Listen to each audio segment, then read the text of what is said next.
nghĩa là bây giờ ở dưới chân các chị sẽ có là để trứng, và ở trên mình nghĩa là sẽ có bắt đầu bây giờ các chị ở đây công ty á mình sẽ sử dụng là anh chỉ ăn bằng cái này thôi, ăn của không có chén, đúng không ạ?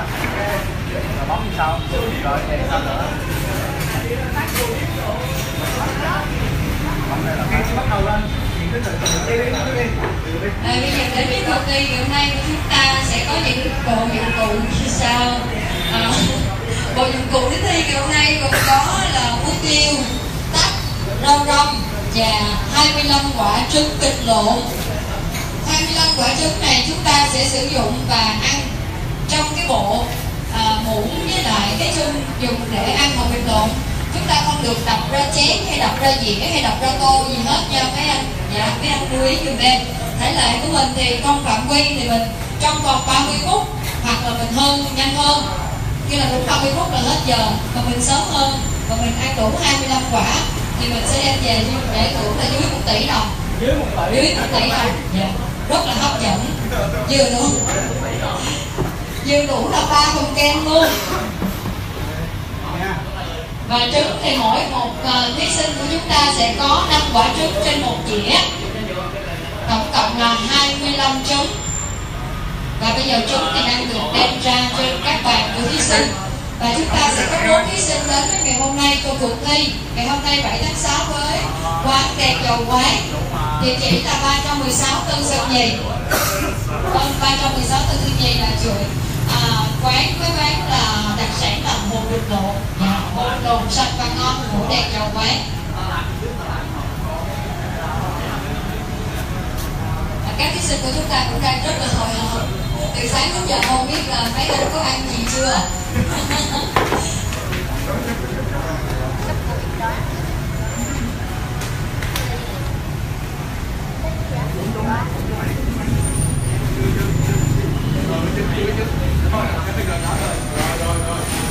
Và lưu ý là thí sinh của chúng ta nếu mà có hết nước thì sẽ được tiếp nước nữa đó nha.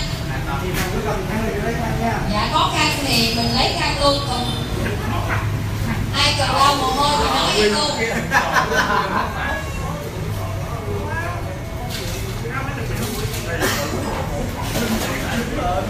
Sợ những cái lát nữa mình ăn mà còn kịp chấm muối với mấy anh thì mình ăn muối trước đi. Mình ăn muối nước rồi mình ăn còn kịp đâu.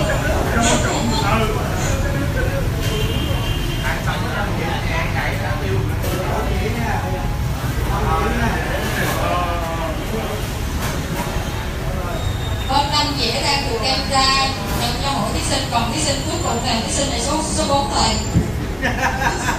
Thí sinh số 4.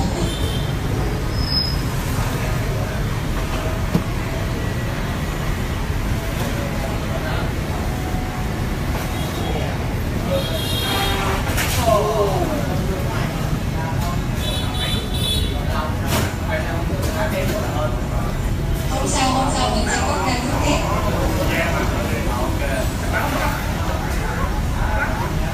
Không, anh để cái số danh thôi mà.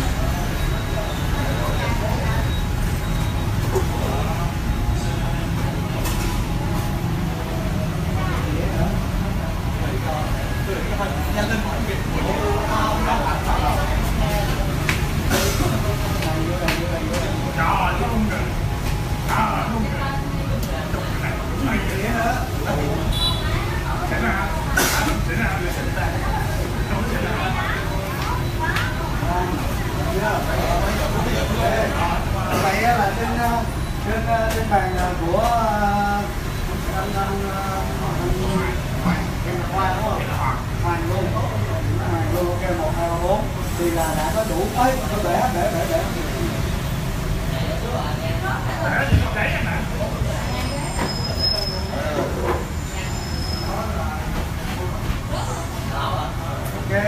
chúng ta bắt đầu chuẩn bị chưa? Xong chưa? Chúng đã sẵn sàng chưa? Sẵn sàng chưa? Tập mũi ở đây chưa? Bỏ hết cái mũi cái này hết chưa? Ok. Đó, 30 phút. Bắt đầu. Rồi bây giờ là chúng ta bắt đầu cuộc thi nha. Toàn. Chúng ta sẽ không mất tập trung, chúng ta cứ tập trung vào chuyên môn của mình. trứng thì các anh, dạ các anh cứ để nguyên trên cái chân nha, mình dùng đủ cái múc.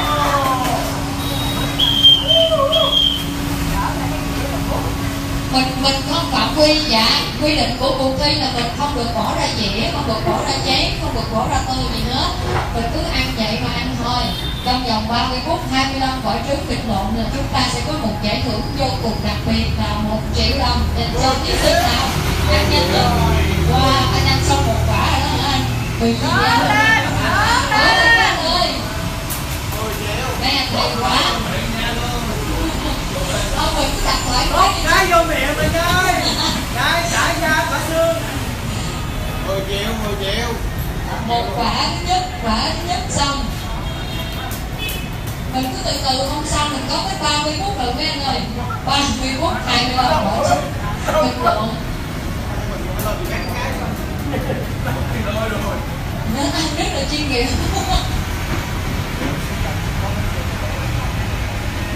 Mình cứ múc ăn từ từ thôi mấy anh, không sao hết. Có muối không kìa, có ra luôn kìa.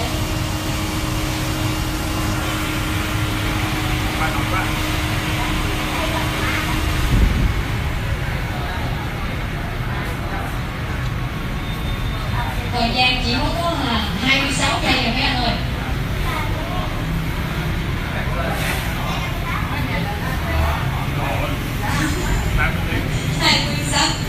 Hai mươi sáu giây là một trứng đúng không?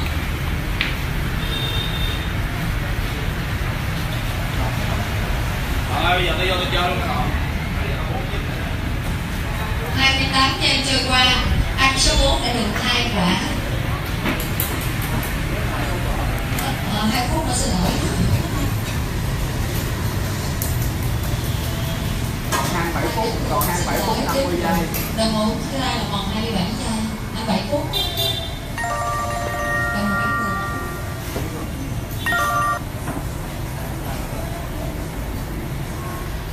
Thí sinh số 3 của chúng ta cũng ăn được quả thứ hai rồi.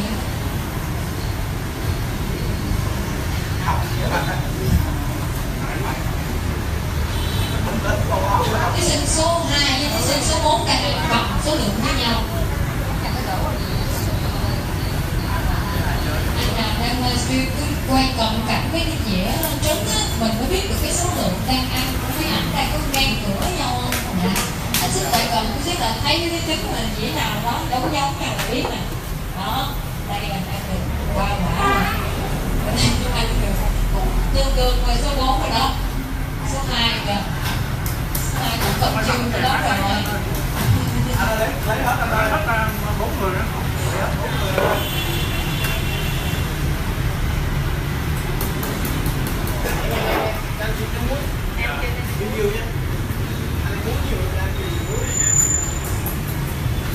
Các thí sinh của chúng ta đang rất là năng nổ trong việc mà Quay ngang qua nè.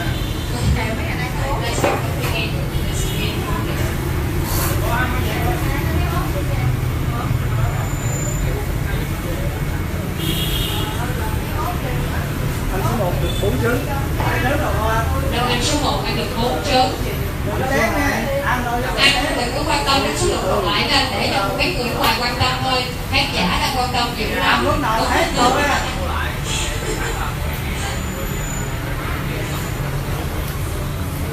Có thí sinh nào hết dĩa đầu tiên chưa ạ?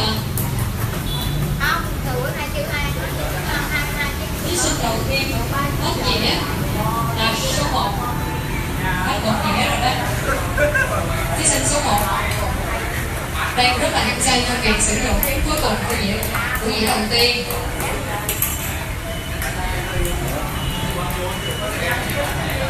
Thí sinh số 2 cũng vậy, cũng đang chuẩn bị ăn cái trứng cuối cùng của dĩa đầu tiên. Số 4 giải thưởng rất là hấp dẫn đúng không ạ? Giải thưởng dưới 1 tỷ đồng và bằng 1 triệu, tức là giải thưởng 1 triệu đồng dành cho 25 quả trứng trong vòng 30 phút. Giải thưởng vô cùng hấp dẫn chỉ có tại đèn dầu quán mà.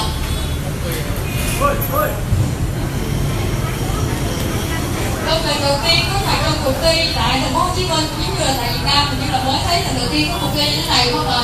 Cuộc thi ăn trứng vịt lộn.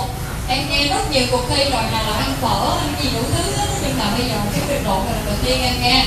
Dạ chỉ trong vòng 30 phút mình hoàn thành 25 quả trứng vịt lộn thì mình sẽ có giải thưởng vô cùng hấp dẫn 1 triệu đồng.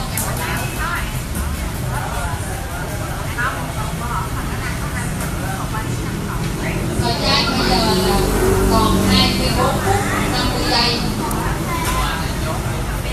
Dĩa đầu tiên đã xong, bây giờ quay dĩa thứ nhì. Để đây nha. Vâng, giải thưởng này đã đem ra anh làm cho mấy thí sinh hồi hộp hơn nữa anh. Đừng có quay cận cảnh cái giải thưởng 1 triệu đồng nha. Uống cà phê để ăn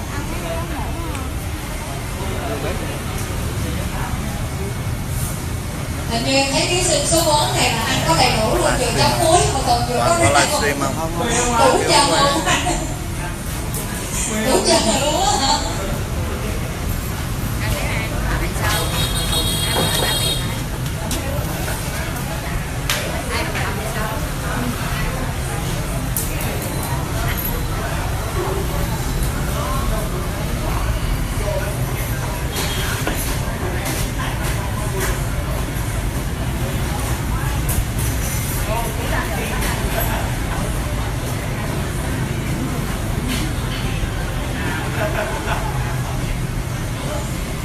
Các thí sinh của chúng ta đã bỏ hết cái dĩa đầu tiên xuống của đợt 1 rồi, mình có 5 đợt tổng cộng. Dạ, thí sinh nào cũng đã xong một dĩa rồi đó. Dạ, 5 quả đã hoàn thành. Còn 20 quả nữa mấy anh ơi.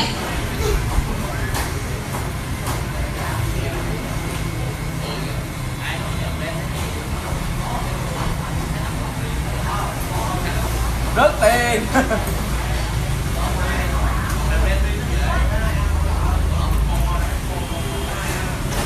Chúng ta có săn sóc viên gửi cho mỗi thí sinh một cái khăn lạnh luôn, ai nào có đổ mồ hôi thì mình sẽ lau mồ hôi rồi tiếp tục cuộc thi nha mấy anh.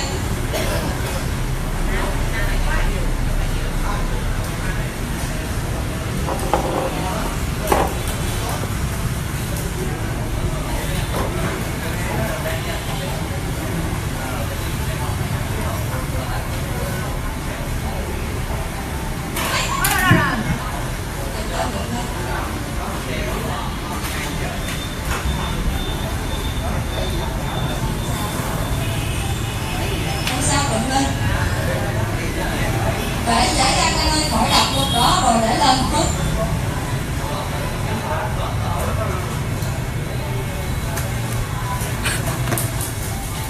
Rồi săn sóc viên vô.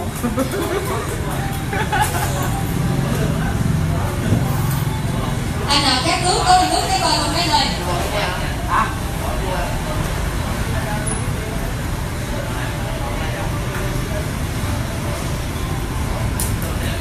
Rồi thí sinh số 1 nó rất là ham say trong việc dĩa thứ nhì rồi nha. Hết rồi, cái chấm cuối cùng của dĩa thứ nhì rồi. Ngưỡng mộ anh số 1 nè. Camera anh ơi cho quay cận cảnh anh số 1 nè. Đó. Anh số 1 là dĩa thứ nhì rồi. Còn cái chấm cuối cùng nữa là anh hết dĩa thứ nhì rồi, gần 10 quả rồi đó. Anh số 3 anh đang liên quan nghiên cứu 2 thí sinh 2 bên. Sau khi anh đang nói với quả thứ 6.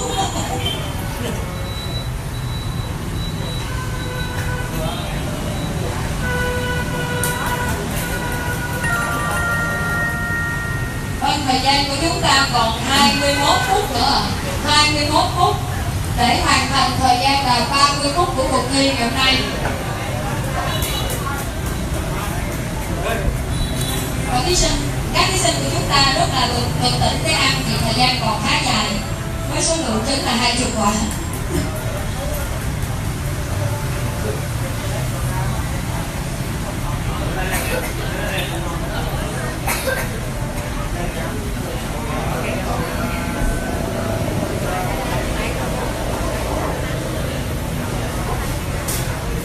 Vâng, các thí sinh của chúng ta cố lên, giờ thời gian cũng còn khá dài chứ không có gấp đâu, nhưng mà mình đã hoàn thành như vậy là khá may rồi.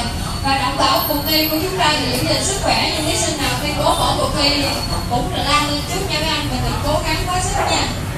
Dạ, sức khỏe để bảo đảm là trên hết, vì vậy chúng ta sẽ tự bảo đảm sức khỏe của mình đối với cái cuộc thi. Và đến cuộc thi ngày hôm nay tại đèn dầu quán của chúng ta. Dạ, các anh lưu ý 25 quả xin muối ạ. Thí sinh có muốn xin muối. Anh nhiều đâu đông đông trứng. đầy đủ không Em bỏ còn nào 2 hết. đông trứng anh ơi. 20 đông trứng trong vòng 30 phút. Chúng ta sẽ có giải thưởng là 1 triệu đồng. Không có giải dành cho người ăn muối nhiều.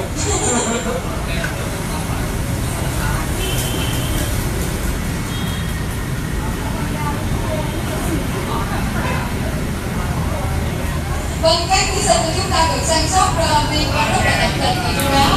Các anh nào bị đổ mồ hôi cứ nói đem lại rau cho. Không sao.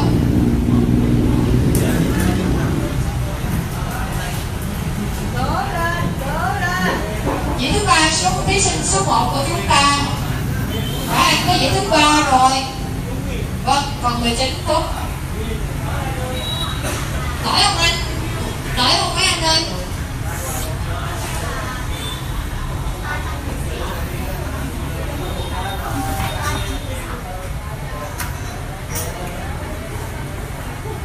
Nhớ không ăn muối hả?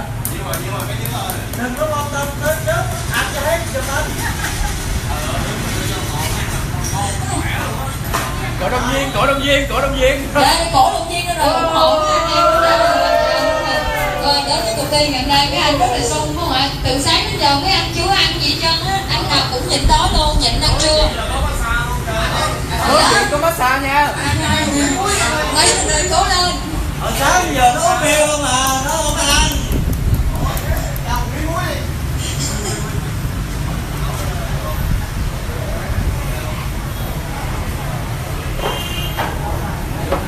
Vâng, dĩa thứ 3, dĩa thứ 2 đúng không ạ? Dĩa thứ 2. Thí sinh số 4 bỏ dĩa số 2 xuống, và thí sinh số 1 bỏ dĩa số 2 xuống nãy giờ rồi về chuẩn bị bỏ dĩa số 3 nè.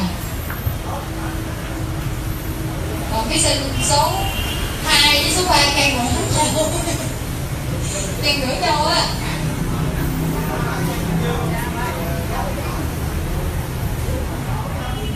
Thời gian của chúng ta còn 17 phút 45 giây.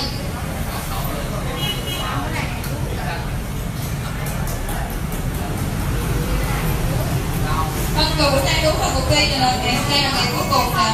Mình có 3 vòng thi của 3 ngày. 24 tháng 5 2017, 31 tháng 5 2017 và ngày hôm nay là ngày cuối cùng của cuộc thi dành ngay 1 triệu đồng tiền mặt khi ăn 25 trứng là ngày 7 tháng 6 năm 2017 và lần đầu tiên có mặt tại quán đèn dầu quán. Chúng ta mình quay cái bản hiệu cho mọi người cho các bạn thấy đúng không ạ? Đèn dầu quán của chúng ta địa chỉ là 316 Tân Sơn Nhì, quận Tân Phú, với số điện thoại hotline là 0888 504 179. Có giao hàng tận nhà miễn phí giao hàng 2 km 10 trứng, 5 km 20 trứng. Dạ, mọi chi tiết mình cứ liên hệ số hotline này để được phục vụ. Dạ.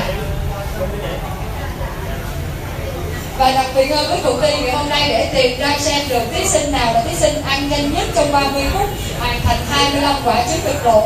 Đã lần đầu tiên có mặt tại thành phố Hồ Chí Minh luôn với cái cuộc thi hấp dẫn như vậy. Các anh ăn xong mà không hết cũng không có sao hết, ông có thể tính tiền luôn. Được chủ quán miễn phí tặng và đặc biệt để giới thiệu chuỗi quán khô vịt lộn đèn dầu quán đến cho tất cả khách hàng của chúng ta.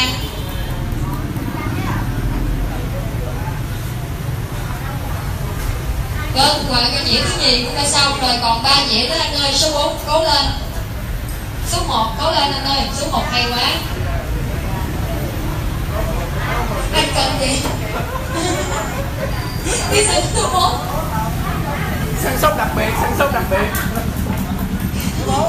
anh cần gì? Săn sóc đặc biệt.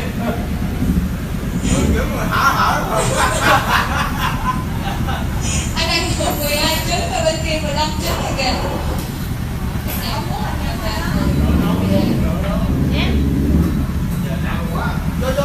Dĩa thứ 3 cũng sắp sửa xong của thí sinh số 2. 15 phút nữa.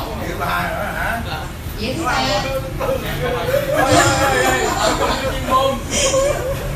Thí sinh số 1 đầu tiên kìa, hạ dĩa số 4 rồi đó.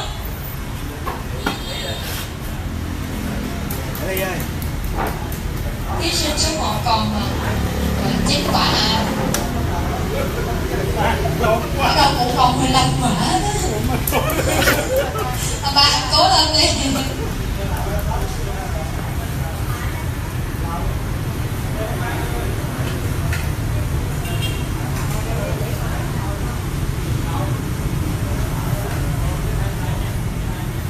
đến với quán đèn dầu quán của chúng ta thì chúng ta được phục vụ món như là trứng vịt lộn luộc, giá chỉ có 9.000 đồng một quả thôi.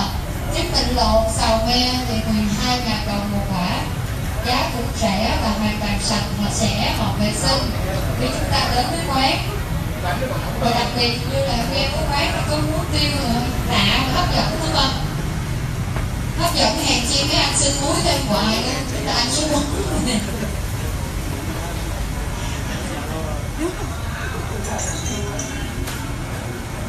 Ơi, bạn thì đừng quan tâm đến số lượng nha. Không quan tâm đến muối thôi anh, tại vì nghe đồ về quán này muối ngon lắm cho nên đăng ký đi để ăn muối. Bạn số 2 với bạn số 1. Muối không? Thêm muối không? Thí sinh số 1, số 2, số 3, số 4. Số 2, số 3, số 4 đang ngang bằng số lượng tương với nhau á, chỉ số 1 là nhanh rồi. Cố lên đi anh. Cố lên, cố lên. Nhưng đây chúng ta có rất nhiều fan như sao á, ở đằng sau rất là nhiều cổ vũ. Dạ, cái quán thì hiện tại bây giờ cũng khá là khách có, khách rồi, khách cũng là khá đông rồi. Mình cho camera quay vòng để xem các cổ vũ mấy anh nha mấy nơi. Mấy anh biết sao mình cổ vũ thí sinh thì em được không ạ? Mấy bạn có cảm ơn cổ vũ thí sinh của em cuộc thi ngày nay đi dạ. Cho một tràng pháo tay. Dạ em cảm ơn mấy chị đã cổ vũ thí sinh. Ở đây nhớ đi bia đi trà. Cái đồng hồ của mình nó tắt cái đèn. Bia không? Trời mấy bia quen đi. Không cần bia chứ anh không cần trà đá đó. Bia có đá không? Có rồi anh có. Bia phải làm đá. Bia chứ không trà là sai đâu. Bia không có gì. Rồi anh đã đổi bia để chuẩn bị. Còn 3 dĩa cuối cùng. Bao nhiêu phút nữa? 12 phút nữa mấy anh ơi. 12 phút. Bây giờ là rút ngắn được rồi. Mình nửa phút một chân được không? Nửa phút một chân. Vâng, giải thưởng vô cùng đặc biệt và hấp dẫn 25 phút ăn. Xin lỗi 25 quả trứng vịt lộn trong vòng 30 phút. Mình sẽ có hai giải thưởng cực kỳ hấp dẫn là 1 triệu đồng. Điều kiện cực kỳ đơn giản, chỉ cần ăn hết mấy quả trứng thôi ạ. Đơn giản thôi mấy anh, ăn theo thể lệ là không bỏ trứng vào tô gì mấy cái chén gì hết nha. Đừng có chai vỏ nghe con nha. Ăn trứng thôi đừng có chai vỏ.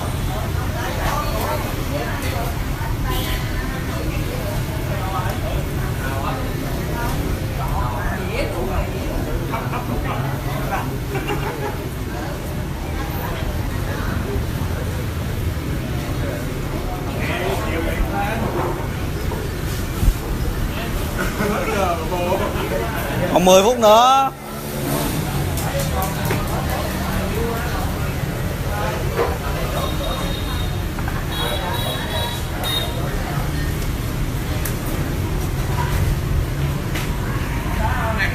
Và các thí sinh của chúng ta cũng đang rất là cố gắng. Thí sinh đầu tiên số 1 nè, chúng ta còn có khoảng 6-7 quả nữa thôi. Vâng, rất là hay. Dạ, em rất là ngưỡng mộ anh trong cái hình này. Nãy cũng có một thông tin nhỏ là anh này cũng từ sáng giờ công ăn sáng để dành cho cuộc thi ngày hôm nay. Anh số 4 cũng tương tự sáng giờ công ăn sáng, ngày hôm qua tối anh nói anh cũng không ăn khuya luôn. Anh còn 15 chút. Anh uống bia luôn mà không có ăn.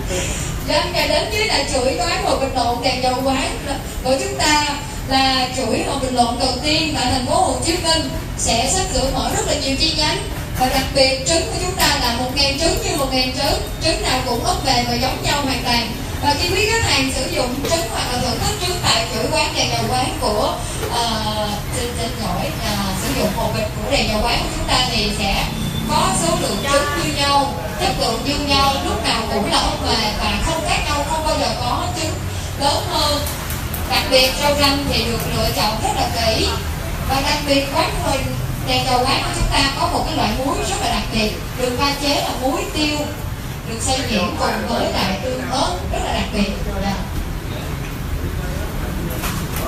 Và sắp sửa đây là đèn dầu quán sẽ mở thêm rất nhiều chi nhánh. Vì vậy chúng ta đã đến với cuộc thi ngày hôm nay để giới thiệu chuỗi quán Hồ Bình Lộn đèn dầu quán cho tất cả quý khách hàng cũng như tất cả chúng ta sẽ là ủng hộ quán đèn dầu quán.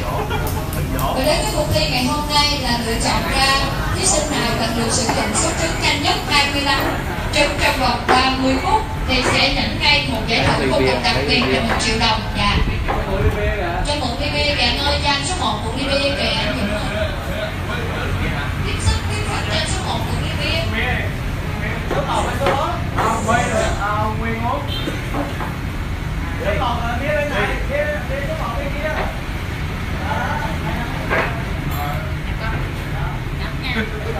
Rồi. Quay thi mà vừa tự sướng nữa. Vừa thi mà vừa tự sướng nữa mới ghê. Duy không miếng bia, không miếng bia, không miếng bia đi. Không miếng bia. Vâng, thời gian của chúng ta trôi qua bây giờ chỉ còn 9 phút 16 giây thôi ạ. 9 phút. Thí sinh số 1 của chúng ta còn mấy quả? 5 quả, 9 phút rồi, dư sức rồi anh ơi. Ăn giùm hả? Dư sức rồi, bên kia còn 9 quả mà. Ở đây còn 1 quả, 12 quả, 10 quả, 11 quả, số 3 10 quả, số 2 nghỉ ngơi rồi. Số 2 hết nổi rồi, số 2 bỏ cuộc thi. Số 4 sao anh?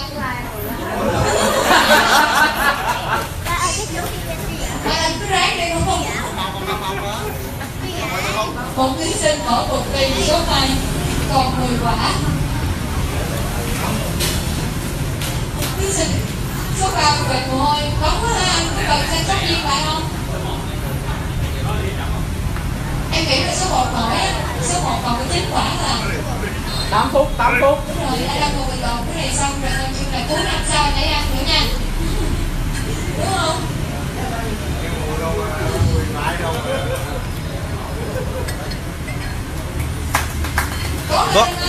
Cố lên. Cố lên. Gì vậy? Còn có mấy quả hả? Cố lên, thời gian còn. Còn 8 phút nữa, còn 8 phút nữa. Còn 8 phút nữa. Cố lên. Anh số 1 của chúng ta vẫn ráng lên được. Ráng lên nha, cứ từ từ còn tới 7 phút lận. Anh số 4 bỏ cuộc thi không anh? Số 4 anh có bỏ không?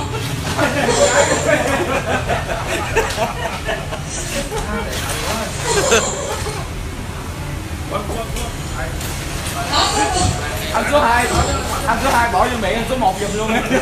Còn 7 phút 12 giây. 7 phút nha, 7 phút nữa. Cố lên. 1 triệu đồng anh sắp sửa cặp rồi đó, anh chưa cái con tiền cho anh cặp trước luôn đi. Cho anh có ký với để mà anh ăn cặp đó. 1 triệu đồng anh ơi. 1 triệu đồng sắp sửa về tay anh rồi, 3 cục đen đó. Cố lên anh ơi, còn có 3 quả nữa thôi à. Tất cả 3 thí sinh còn lại còn trông chờ rồi. Anh muốn chấm muối, anh cứ chấm, anh còn cái 7 phút nữa. Cố lên đi ơi. Vâng, chúng ta chắc có thể là sắp sửa tìm ra được giờ quán quân của cuộc thi. Anh 1-11 này giữ đèn một quả nè. 1-11 người đầu tiên. Chúng ta đã có 3 cuộc thi trong 3 đợt vừa rồi. Dạ. Một này là quán của chúng ta.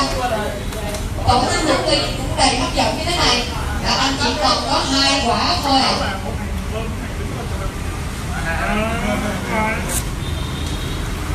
Anh có muốn cầm phong bì lên để cho anh có khí thế động lực để mà động lực thúc đẩy không anh? Dạ đó, anh cố lên anh.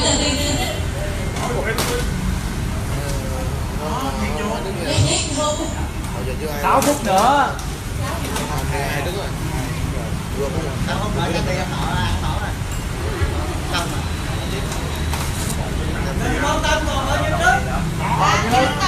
Còn có 3 quả.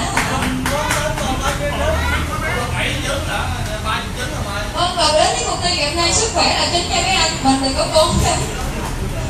cố gắng, quá sức là mình biết sức mình nha. Dạ, mặc dù cổ vũ bên ngoài như này số tiền cũng rất là hấp dẫn. Dạ, 1 triệu đồng. Chà, còn 1 chén cơm nữa thôi.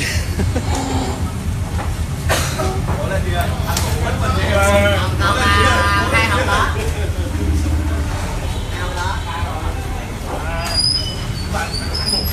Nổi không anh ơi? Không, thời gian còn dài mà, thời gian còn 5 phút nữa. Đúng rồi, 2 phút nữa. Phúc. Sao thời gian còn dài. Dạ bây giờ mấy anh chị ơi, mình cổ vũ xíu giùm em nữa được không? Đó, mình đang coi là đi còn có mấy này đó. Có. Cảm ơn chào các bạn của tất cả các thầy ngày hôm nay và các thầy cương của quán đèn dầu máy. Cố lên, cố lên, cố lên, cố lên, cố lên, cố lên. Kỷ luật rồi chứ.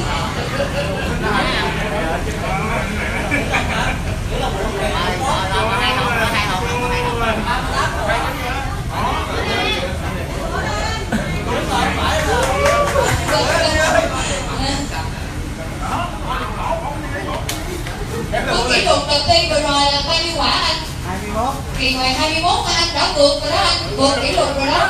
Cố lên, cố lên, cố lên, cố lên, cố lên, cố lên. 6 giây thôi, 4 phút nữa, 4 phút nữa. Cố lên, cố lên. Kỷ luật dạ đây là Cố lên, cố lên, cố lên. Đặt. đây quay cận cảnh đi anh, dạ em coi. Đó thí sinh còn cái 5 phút nữa mà. Cố lên, cố lên, cố lên, cố lên, cố lên, cố lên. Anh đừng có quan tâm đến Rồi bấm tắt trả rồi. Còn ba phút nữa. thí sinh số 1 của chúng ta là trở thành người nổi tiếng rồi đó. 4 phút nữa. Tắt trả rồi. Còn nữa chứ. 3 phút nữa đi. Rồi 3 phút bây giờ mình đếm tới nha. 4 phút mình đếm tới à.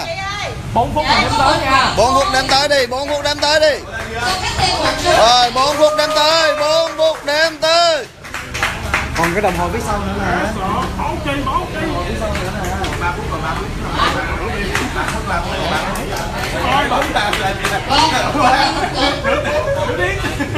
Còn 3 phút anh, còn 3 phút. Rồi mà cô Lan lên còn cuối cùng, cuối cùng. Cuối cùng, cuối cùng, cuối cùng, cuối cùng. Lần này là chính cuối cùng thiệt rồi đó anh ơi, cố lên đi.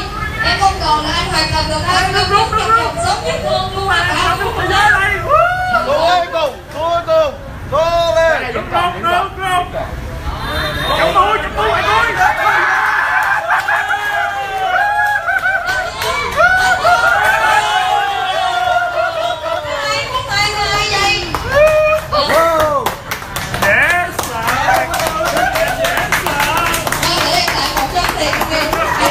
Ngày qua có cơm không? Có là hết dây rồi. Em hỏi anh nè. Anh còn uống nước không? Bây giờ vẫn còn thời gian. Uống miếng nước đi anh. Uống miếng nước rồi mình tiếp. Đó, em còn 2 câu thôi. Anh còn có 1 phút mà 50 mấy giây để hoàn thành 25 trứng đúng không? Rồi, anh uống nước xong chưa? Hết mệt chưa? đỡ mệt rồi. Ngày qua có cơm không? Thì từ hôm qua tới giờ thì vẫn ngày 3 bữa đầy đủ, không bỏ bữa nào. Thì tối nay là bỏ cơm để ăn trứng. Rồi cho em hỏi thêm câu nữa, sáng có ăn sáng không? Có chị có, thì đó như này nói đó, vẫn ăn đầy đủ. Thì đó không ăn tối thôi, đúng rồi.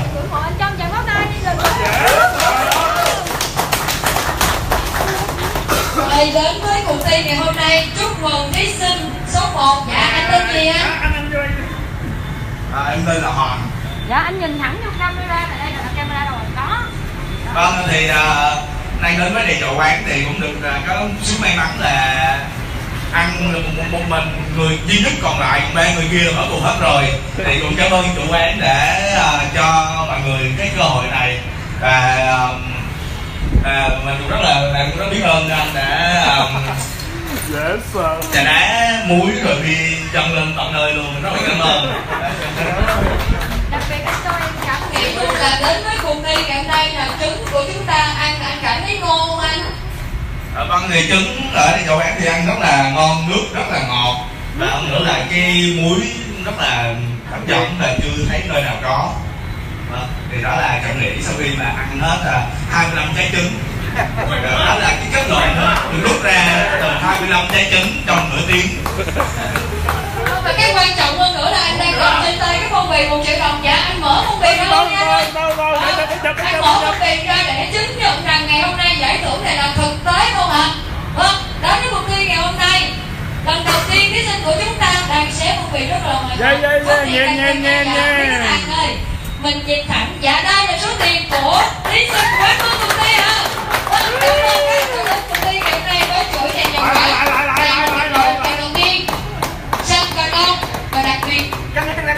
Dạ. Cảm ơn các anh đã tham gia vào chương trình. Dạ. Chúc các anh có một cái buổi tối tuần thật là vui và chúc khách hàng của chúng ta ngày hôm nay là ngon miệng. Dạ. Xin chào. Thật là dễ sợ. Anh có đi bắt tay của mọi người đi. Cuối năm là bye bye cái gì đó. Em con đưa hàng đưa gầy nhẹp nó chiến luôn rồi. Nghĩ cái lo luôn. Tay luôn.